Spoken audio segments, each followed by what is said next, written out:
Hello बच्चों, कैसे हैं आप सब। बच्चों, आज की इस वीडियो में हम आपकी 9th क्लास की एनसीईआरटी बुक गणिता मंजरी के एंड ऑफ चैप्टर एक्सरसाइज के 6 क्वेश्चन से स्टार्ट करेंगे।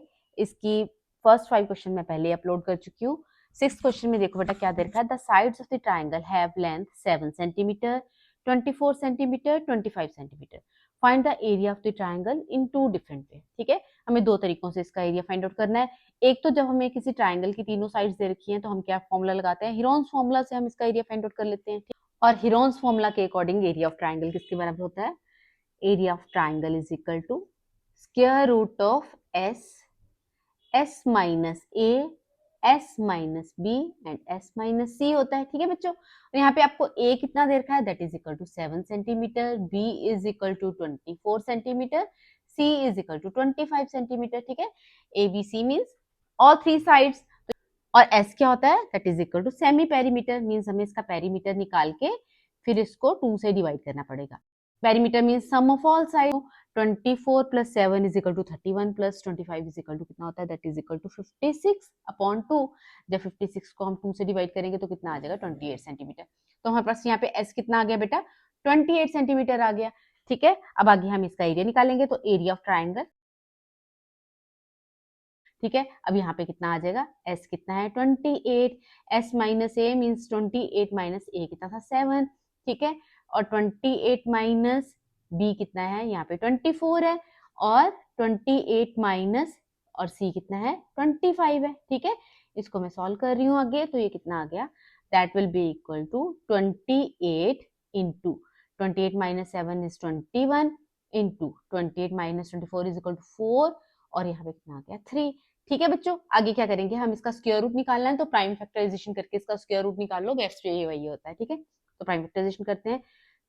7 4 28 होता है, तो 2 इंटू 2 इंटू 7 आ गए इसके फैक्टर। 21 के फैक्टर क्या होता है, 3 7 जा। ठीक है, 7 इंटू 3 कर दिया मैंने, और 4 इसके फैक्टर्स क्या हो गए, 2 इंटू 2, और यहाँ पे 3 एक अकेला ही है, इसका स्क्वायर रूट। ठीक है, यहाँ पे जो जो पेयर बनते जाएंगे ना बेटा, पेयरिंग बना के इसको बाहर निकालना है। ये 2 का पेयर बन गया, 7 का पेयर बन गया, इस 2 का भी पेयर बन गया, और ये जो 3 है ना, इसका भी इसके साथ पेयर बन गया। तो यहाँ पे क्या बच गया, जब हम इसको स्क्वायर रूट से बाहर निकालेंगे तो एक एक ही निकालेंगे। 2 इंटू 7 इंटू 2 इंटू 3। ठीक है, 7 टू 14, 6 कितना होता है, that is equal to 84 centimeter square. अब एक तरीके से तो बच्चा इसका एरिया आ गया। इन्होंने बोला है कि हमें इसका एरिया 2 अलग अलग तरीकों से निकालना है। और किसी ट्राइंगल के एरिया फाइंड आउट करने के हमने अभी तक कौन कौन से तरीके पढ़े बेटा। एक तो हमने पढ़ा कि कोई इक्विलेटरल ट्राइंगल हो तो उसका एरिया होता है square root of 3/4 side square. Equilateral triangle तो ये है ही नहीं, क्योंकि इसकी सबकी डायमेंशन अलग अलग है। दूसरा हमने पढ़ा है कि इसका एरिया कितना होता है, half into base into height. ठीक है, और यहाँ पे हमें हाइट भी कुछ नहीं दे रखी। पर बच्चे, मैंने ना जिस एक्सरसाइज के 4th क्वेश्चन में मैंने आपको बताया था, 4th क्वेश्चन की फिगर दिखाती हूँ। अगर ये कोई ट्राइंगल, अगर राइट एंगल ट्राइंगल है ना, तो राइट एंगल ट्राइंगल में क्या होता है, जो इसकी ये दोनों राइट एंगल की जो दोनों आर्म्स हैं या लेग्स हैं, एक आर्म इसकी परपेंडिकुलर होती है या हाइट होती है, और दूसरी साइड इसकी बेस होती है। उल्टा भी हो सकता है कि इसको हम बेस ले लें और इसको हम हाइट ले लें। ठीक है, तो क्योंकि अगर मैं यहाँ से इसके परपेंडिकुलर ड्रॉ करूंगी तो ये सेम ही तो लाइन बनेगी ना। ठीक है, तो अगर हम किसी तरह से प्रूव कर दें कि ये ट्राइंगल क्या है, एक राइट एंगल ट्राइंगल है, फिर हम सीधा उसकी एक साइड को बेस ले लेंगे और एक साइड को हाइट ले लेंगे, तो हमारा काम हो जाएगा ना। और किसी ट्राइंगल को राइट एंगल ट्राइंगल प्रूव करने के लिए हमें प्रूव करना पड़ेगा, it is a Pythagorean triplet. और पाइथागोरन ट्रिपलेट आप लोगों ने 8th क्लास में पढ़ा होगा। ट्राइंगल की साइड्स क्या देखिए बेटा, 7 24 और 25। तो पाइथागोरन ट्रिपलेट प्रूव करने का तरीका क्या होगा, इसकी जो छोटी साइड्स है ना, इनके स्क्वायर का सम अगर मैं बड़ी साइड के स्क्वायर के बराबर प्रूव कर दूं, यानी वो पाइथागोरस थ्योरम को सेटिस्फाई करती है, तो इसका मतलब ये एक पाइथागोरियन ट्रिपलेट है। और मैं हमेशा बोलती हूँ कि पाइथागोरस थ्योरम हमेशा राइट ट्राइंगल में लगती है, तो इसका मतलब क्या है, ये किसी राइट ट्राइंगल के 3 साइड्स हैं। तो हम प्रूव करते हैं, तो हम बोलेंगे नाउ इन ट्राइंगल, ये मेथड 1 है, मेथड 1 है, और ये मेथड 2 है। ठीक है बच्चों, अब यहाँ पे हम लिखना शुरू करेंगे। मैं कोई ना फिगर भी बना लेती हूँ, थोड़ा सा आपको समझना आसान हो जाएगा। तो अब यहाँ पे इन ट्राइंगल नाम दे देती हूँ मैं इसको ए बी सी।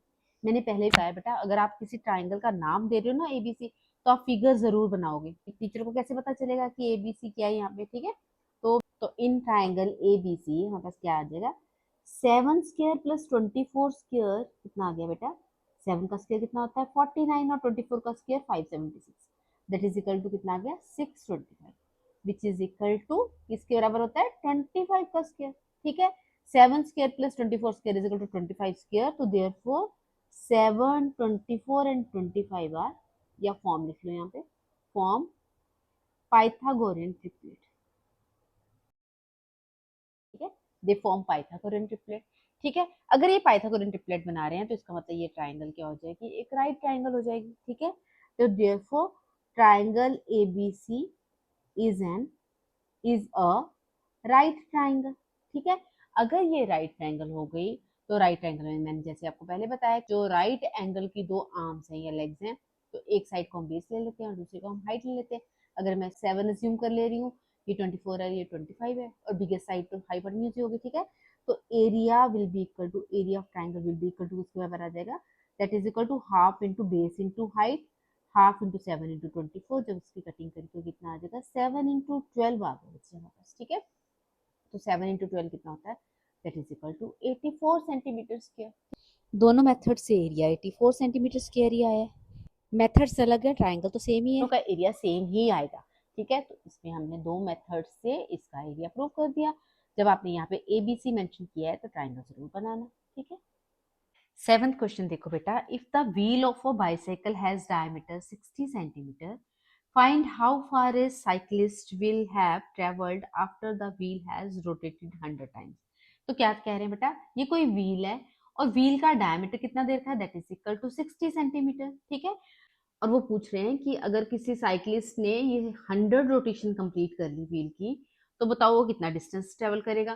तो बच्चे देखो, जब ना ये कोई व्हील है, ये ऐसे ट्रेवल कर रहा है, ठीक है, ये इस तरह से अगर रोटेट कर रहा है, तो जब ये इसकी 1 रेवोल्यूशन कंप्लीट हो जाएगी ना, ये 1 रोटेशन कंप्लीट हो जाएगी, तो वो कितना डिस्टेंस कवर करेगा, that will be equal to the circumference of the circle, ठीक है। जैसे मान लो ये मैं अगर अज्यूम कर लो कि ये कोई व्हील है, ठीक है, यहाँ से ये व्हील का स्टार्टिंग पॉइंट है और यहाँ से ये व्हील ने इस तरह से रोटेट किया, ठीक है। 1 रोटेशन जब यहाँ पे आके कंप्लीट हो गई, तो इसने कितना डिस्टेंस कवर कर लिया, ये इसके आसपास का ही डिस्टेंस कवर कर लिया ना, तो उसको हम क्या कहते हैं, सर्कमफ्रेंस ऑफ द सर्कल। और सर्कमफ्रेंस ऑफ द सर्कल का क्या फॉर्मूला होता है, that is equal to 2 pi r, ठीक है। तो या तो आपको इसमें आर फाइंड आउट करना है, डी दे रखा है, ठीक है, या इसका फॉर्मूला पाई डी भी हो सकता है, क्योंकि 2r is equal to D होता है। अगर आप बोलोगे कि इतने सारे फॉर्मूलाज हम नहीं याद कर सकते, तो आप 2 पाई आर से भी इसको कर लो। तो हमें क्या दे रखा है, d is equal to 60 centimeter है, तो रेडियस इज इक्वल टू कितना हो जाएगा, that is equal to 60 upon 2, that is equal to 30 centimeter हो जाएगा बेटा। तो डिस्टेंस कवर्ड इन 1 रेवोल्यूशन और 1 रोटेशन लिख लेना, जैसे मर्जी लिख लेना, तो वो कितना हो जाएगा, that is equal to 2 pi r. जैसे मैंने आपको अभी बताया कि एक जब उसकी रोटेशन कंप्लीट होगी, सर्कमफ्रेंस का डिस्टेंस कवर करेगा, तो 2 पाई कितना है 22 अपॉन 7, रेडियस कितना है, दैट इज इक्वल टू 30, ठीक है बच्चों। आगे जब हमने इसको मल्टीप्लाई कर लिया, क्योंकि इसमें कुछ कटिंग हो ही नहीं रही है, तो 22 2 जा 44 3 जा, जब हमने इसे किया तो ये कितना आ गया 1320, ठीक है, 30 आ जाएगा अपॉन 7। अभी मैं इसको ऐसे ही छोड़ रही हूँ, इतने सेंटीमीटर आगे बेटा। आगे देखो वो क्या कह रहे हैं कि 100 रोटेशंस में वो कितना डिस्टेंस कवर करेगा, तो distance covered in 100 rotation will be equal to कितना आ जाएगा, 1 रोटेशन में इतना डिस्टेंस कवर कर रहा है, तो 100 रोटेशन में 1320.7 इंटू 100 ही कर लेगा ना। अभी भी कुछ कटिंग नहीं हो रही, तो इसको सॉल्व करके कितना आ जाएगा 1320,000 आ जाएगा, ठीक है, अपॉन 7। और फर्दर इसको डिवाइड करके बेटा कितना आ जाएगा, that will be equal to 18857 centimeters. अभी हमारे पास सेंटीमीटर्स में आंसर आ रहा है, तो इतने सेंटीमीटर्स, ठीक है। वैसे 18857.14 इसका आंसर आ रहा है, ठीक है। आगे भी इसकी कैलकुलेशन चलती जाएगी, पर मैंने इसको अप्रोक्सीमेटली इतना लिख दिया, ठीक है, 14 को छोड़ दिया। अब क्या करेंगे बच्चे, इसको ना सेंटीमीटर्स को मीटर्स में कन्वर्ट करेंगे, क्योंकि जब भी हम कोई डिस्टेंस इस तरह से बड़ा डिस्टेंस करते हैं तो हम सेंटीमीटर्स में नहीं करते।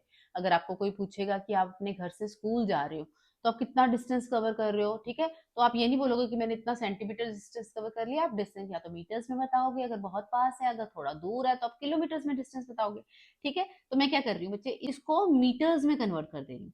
तो 18857 अगर आप यहाँ छोड़ दोगे तो मार्क्स नहीं कटेंगे, पर अगर आप इसको चेंज कर लोगे तो ठीक है, ठीक है। तो 1 meter is equal to 100 centimeter होता है, तो मेरे को अगर यहाँ से इधर जाना होता तो मैं 100 से मल्टीप्लाई करती, पर मेरे को इधर से उल्टा रिवर्स आना, तो मैं 100 से डिवाइड कर दूंगी। तो इसका आंसर कितना हो जाएगा, that will be equal to 188, दो प्लेसेस के बाद डेसिमल लग जाएगा, ठीक है, 188.57 मीटर्स हो जाएगा। इसको यहाँ पे आंसर आ गया, ठीक है। नेक्स्ट क्वेश्चन देखो बेटा क्या कह रहे हैं, find the area of the quadrant of the circle whose circumference is equal to 66 centimeter. अब ये सर्कमफ्रेंस किसका दे रखा है, सर्कल का सर्कमफ्रेंस दे रखा है, ठीक है बेटा। तो हमें फाइंड आउट क्या करना है, we need to find the area of the quadrant, और क्वाड्रेंट क्या होता है, 1/4 ऑफ द सर्कल, ठीक है। तो सर्कल का एरिया किसके बराबर होता है, that is equal to pi r square.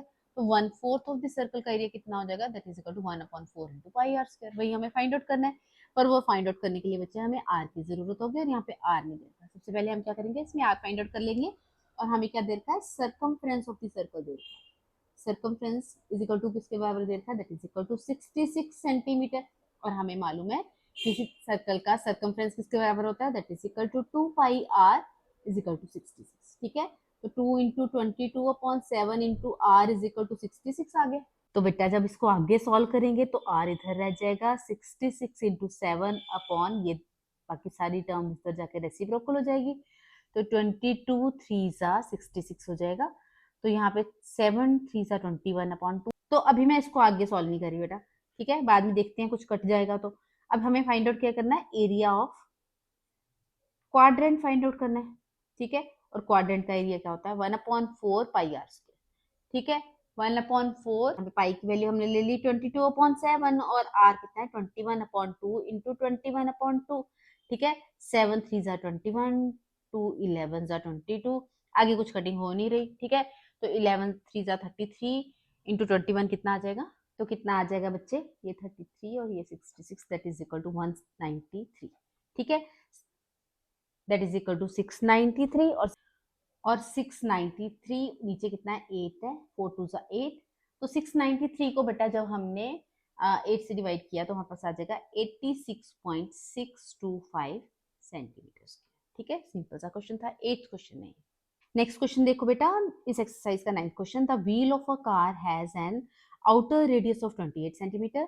Calculate how far the car travels after one complete turn off the wheel, ठीक है, and how many times the wheel turn during a journey of 1 kilometre. क्या कह रहे हैं बेटा कि अगर ये कोई कार का व्हील है, ठीक है, आउटर रेडियस का मतलब क्या हो गया, देखो आमतौर पे व्हील इस तरह से होता है ना, इसके अंदर कुछ इस तरह से बना होता है, ठीक है। तो हमें उन्होंने बोला है कि ये जो आउटर सर्कल है ना, इसका रेडियस 28 सेंटीमीटर दे रखा है। हमें वैसे भी इसके आउटर सर्कल से ही मतलब है, क्योंकि वही तो उसके रोड को टच कर रहा होगा ना, ठीक है। तो उसका रेडियस कितना दे रखा है, that is equal to 28 centimeter, ठीक है। तो जब ये व्हील एक बार कंप्लीट टर्न लेगा, जैसे यहां से लेके यहाँ तक एक कंप्लीट टर्न ले लेगा, तो ये कितना डिस्टेंस कवर करेगा, ये इसके पूरे सर्कमफ्रेंस के बराबर डिस्टेंस कवर करेगा, जैसे कि मैंने पिछले क्वेश्चन में भी बताया, ठीक है। तो डिस्टेंस कवर्ड इन 1 टर्न कितना हो जाएगा, that is equal to distance covered in 1 turn will be equal to कितना हो जाएगा, that will be equal to circumference of the circle, that will be equal to circumference of circle, ठीक है। और circumference of circle क्या होता है, that is equal to 2 pi r, ठीक है।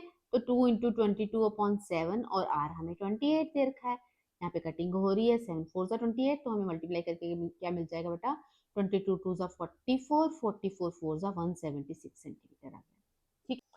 और बच्चे आगे बोल रहे हैं हमें, how many times the wheel turn during a journey of 1 kilometre, ठीक है बेटा।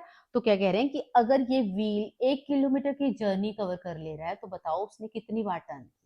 तो number of turns find out करने के लिए क्या करेंगे हम बच्चे, टोटल डिस्टेंस कवर्ड को डिस्टेंस कवर्ड इन 1 टर्न से डिवाइड कर देंगे। पर यहाँ पे क्या है बच्चे, ये जो है ना यूनिट, ये सेंटीमीटर है, यहाँ पे किलोमीटर है। तो हम इसमें तो इस तरह से डिवाइड कर नहीं सकते, तो पहले हम क्या करेंगे, इसको सेंटीमीटर से कन्वर्ट करेंगे। किलोमीटर को सेंटीमीटर में कन्वर्ट करने के लिए, क्योंकि 1 kilometer is equal to 1000 meters होता है, और फर्दर इसको सेंटीमीटर में कवर करना हो तो हम इसको 100 से फिर से मल्टीप्लाई कर देंगे। तो 5 जीरोस आ जाएंगे बेटा, ये कितना आ गया, 1 लाख 1 2 3 4 5 सेंटीमीटर ये बन गया, ठीक है। 1 kilometer is equal to 1 lakh centimeter हो गया। अब हमने क्या फाइंड आउट करना है, number of turns, number of turns हमें फाइंड आउट करने बेटा। नंबर ऑफ टर्न्स किसके बराबर आ जाएंगे, that will be equal to total distance, ठीक है, upon distance covered in 1 turn. Total distance को डिस्टेंस कवर्ड इन 1 टर्न से हम डिवाइड कर देंगे। Total distance is equal to 1 lakh centimeters है, और distance covered in one rotation is equal to 176 है। जब हम इसको डिवाइड कर लेंगे तो हमारे पास आंसर कितना आ जाएगा, that will be equal to 568.18। ठीक है, ये नंबर ऑफ रोटेशन है तो कोई यूनिट नहीं लगाएंगे हम लोग, मतलब होल नंबर में इसको चेंज करेंगे तो हम किस तरह से करेंगे, that is approximately equal to 568। ठीक है, इतनी नंबर ऑफ टर्न्स बोलेगा। ठीक है बेटा, यूनिट्स हम नहीं लगाएंगे, सिर्फ टर्न्स लिख दिया, तो ये अप्रोक्सीमेटली का साइन है। यहाँ पे क्वेश्चन खत्म हो गया। 10th क्वेश्चन देखो बेटा, क्या कह रहे हैं, two rectangles have same area and same perimeter, does it mean that they are congruent to each other. अब बच्चे देखो, दो रेक्टेंगल्स कॉन्ग्रुएंट कब होती हैं, जैसे मान लो ये एक रेक्टेंगल है, ठीक है, और साथ में यहाँ पे एक और रेक्टेंगल है, तो दो रेक्टेंगल्स बच्चे कॉन्ग्रुएंट कब होंगी, कि अगर मान लो मैंने इसको काट के, ठीक है, इसके ऊपर अगर मैंने रख दिया तो ये जो रेक्टेंगल है इसको पूरी तरह से इसको कवर करेगी, ना बिल्कुल छोटी होगी ना ज्यादा बड़ी होगी। ठीक है, बिल्कुल सेम टू सेम डायमेंशन होंगी। तो सेम डायमेंशन का मतलब क्या हो गया, कि इसकी लेंथ और इसकी लेंथ इक्वल होगी और इसकी विड्थ और इसकी विड्थ इक्वल होगी। और यहाँ पे हमें कह रहे हैं कि दो रेक्टेंगल्स दे रखी हैं जिनका एरिया भी सेम है और पेरीमीटर भी सेम है। ठीक है, तो कह रहे हैं कि बताओ कि ये दोनों ट्रायंगल्स कॉन्ग्रुएंट होंगी या नहीं होंगी। तो बच्चे देखो, अब यहाँ पे ना जैसे मेरे पास दो रेक्टेंगल्स हैं, ठीक है, जैसे मेरे पास ये एक रेक्टेंगल है जिसकी लेंथ दे रखी है 10 सेंटीमीटर, ठीक है, और इसकी विड्थ दे रखी है 2 सेंटीमीटर, और मेरे पास एक और रेक्टेंगल है, ठीक है, ये रेक्टेंगल एक और होगी जिसकी लेंथ दे रखी है 5 सेंटीमीटर और विड्थ दे रखी है 4 सेंटीमीटर। ठीक है, तो अब इन दोनों का एरिया कितना हो जाएगा, लेंथ इंटू ब्रेथ होता है रेक्टेंगल का एरिया, तो ये कितना आ जाएगा 20 सेंटीमीटर स्क्वायर, और इधर भी 5 4 20 सेंटीमीटर स्क्वायर। ठीक है, पर बच्चे अब यहाँ पे एरिया तो मतलब कि अलग अलग डायमेंशन में भी एरिया तो सेम आ सकता है, तो इस केस में तो ये दोनों ट्राइंगल्स कॉन्ग्रुएंट नहीं होंगे, पर वो कह रहे हैं कि उनके पेरीमीटर्स भी सेम है। पेरीमीटर सेम है तो यहाँ पे देखते हैं इसका पेरीमीटर कितना बन रहा है, 2 into l plus p is equal to 2 into 10 plus 2 that is equal to 2 into 12 that is equal to 24 centimetre आ जाएगा, और इधर इसका पेरीमीटर कितना बन रहा है, that is equal to 2 into 5 plus 4 that is equal to 2 into 9 that is equal to 18 centimetre आ जाएगा। अब ये दोनों पेरीमीटर्स तो सेम नहीं आए।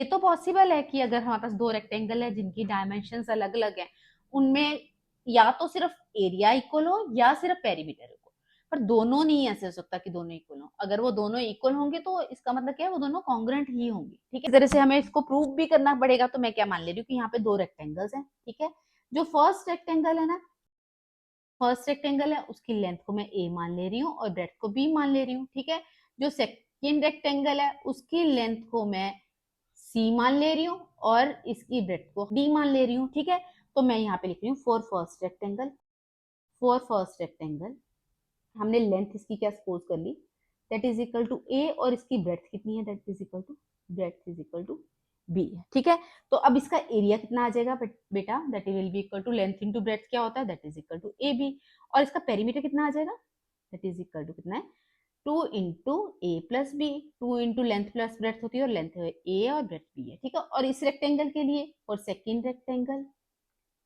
फॉर सेकेंड रेक्टेंगल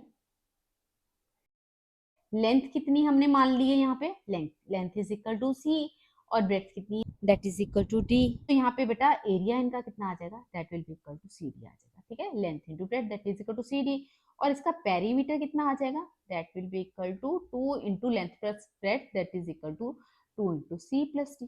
ठीक है, अब यहाँ पे हमारे को अकॉर्डिंग टू क्वेश्चन क्या बोल रहे हैं बेटा, area of first rectangle is equal to area of second rectangle. ठीक है बेटा, तो फर्स्ट रेक्टेंगल का एरिया ए बी है और सेकेंड रेक्टेंगल का एरिया कितना है, that is equal to c d है। Also perimeter of first rectangle, rectangle is equal to किसके बराबर है, that is equal to perimeter of second rectangle, that is equal to perimeter of second rectangle. Perimeter of first rectangle क्या है, 2 into a plus B, और यहाँ पे क्या है 2 इंटू सी प्लस डी। यहाँ पे मैंने 2 और 2 काट दिया तो a plus b is equal to c plus d आ गया। ठीक है बच्चों, अगर मैं इसको इक्वेशन नंबर 1 दे दे रही हूँ और इसको इक्वेशन नंबर 2 दे दे रही हूँ, तो आगे हम लिखेंगे 1 एंड 2 इज पॉसिबल। कब पॉसिबल है, इसकी लेंथ के बराबर है और इसकी विड्थ के बराबर है। If a is equal to c है and b is equal to d, और उल्टा भी हो सकता है बच्चे, या ये भी हो सकता है कि a is equal to D के बराबर हो और b is equal to C के बराबर हो। ठीक है, जैसे एक रेक्टेंगल ऐसे पड़ी है और जो दूसरी रेक्टेंगल है वो ऐसे पड़ी है, पर इन दोनों की डायमेंशन सेम है, तब भी तो ये दोनों रेक्टेंगल कॉन्ग्रुएंट ही हो जाएंगी ना। ठीक है, तो इससे हमने ये प्रूव कर दिया कि दो रेक्टेंगल्स का अगर एरिया और पेरीमीटर सेम है तो उन दोनों की डायमेंशंस भी सेम होंगी, और इसका मतलब क्या हो गया, वो दोनों रेक्टेंगल कॉन्ग्रुएंट होंगी। जैसे मैंने आपको शुरू में ही बताया कि रेक्टेंगल्स कब कॉन्ग्रुएंट होती है, उनकी डायमेंशन सेम होती है जब।